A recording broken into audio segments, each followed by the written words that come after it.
Overdrive is a leisure reading and leisure watching resource provided by Texas A&M University Texarkana Library. To get to Overdrive, you would have to go to the Texas A&M University website, and over under click links, you click on John F. Moss Library.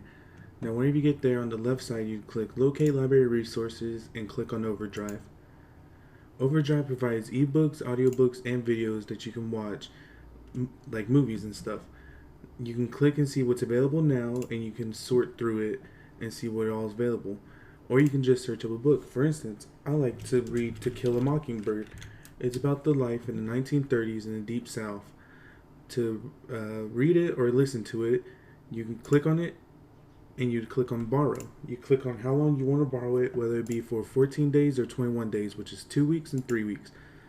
You click borrow, and then you can go ahead and listen. You can download it or listen into your browser.